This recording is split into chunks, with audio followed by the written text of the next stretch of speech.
Tom, are you ready to learn Creation Day 3 today? Yes, sister, I am. Okay, Tom, but before we start, can we revise what we have done to the day 1 and the day 2? Yes, sister. Can I tell? Yes, Tom, you can. On the first day, we learned that God created light, and on the second day, we learned that how God created the atmosphere, divided the sea from the heavens above. The division of the sea and the heavens is known as firmament. Yes, Tom, you're right. Yay! Okay, Tom, today we're going to be doing Creation Day 3. Okay, so let's get started. The Creator again said, "Let the waters under the heaven be gathered together unto one place, and let the dry land appear." Now, the ocean became agitated, producing some form of a great earthquake. Everything trembled. It was as if the first small particles emerged from the depths of the sea. Soon the continents and islands of all shapes and sizes started forming. Mountains and hills, waterfalls and lakes began to appear. When the morning of the third day arrived, there was not only the ocean, but great surfaces of dry land. It was beautiful land, with lakes, rivers, and waterfalls, and far beyond the sea, with white sand beaches. How wonderful! We finally start to see God's great plan. He is building a home for someone very special. But something is missing. The land is bare. Would God want anyone to live in such a place? No, I don't think so, sister. Be patient because God is speaking again. Listen. The same voice that said, "Let there be light," commands now that the earth bring forth grass, the herb yielding seed, and the fruit tree yielding fruit. Look now, what a tremendous change! Look at those hills.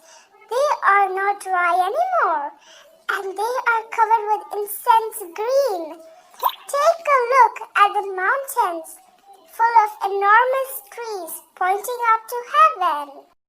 And the fields, they are so beautiful. The flowers with their varied forms and colors seem like a cloak over the landscape. Daisies, poppies, lilies, roses, and narcissus are blooming.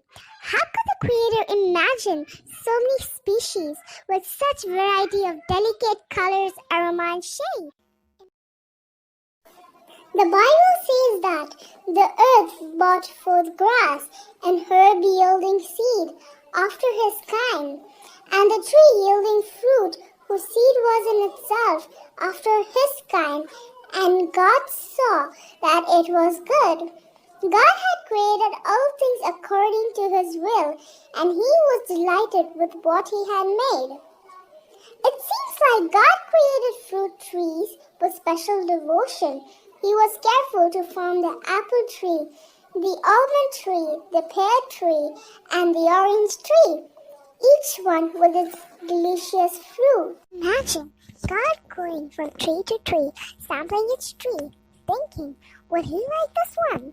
Because God was not thinking about himself, but about someone else who existed in his mind, and soon would be a reality. Someone to whom he would hand over all that beauty and wealth, all that gold, silver, and precious stones shining in the midst of nature, all the food, fruits, and grains. Everything was for him to give him happiness and inspire him to worship his Creator. The world was almost ready to welcome the human beings, but there were some details missing, and the evening and the morning were the third day. So Tom, what do you learn from this third day of creation? Sister, I learned that if God didn't create the trees, herbs, shrubs, or any other saplings, we wouldn't have anything to eat today. But God didn't think of himself alone, he thought of us too. And that is why we have a lot to see, a lot to eat today. Yes, Tom, you're right. So, Tom, I hope you've learned something. And I hope you all too have learned something. Okay then, see you all. Bye-bye. Bye-bye.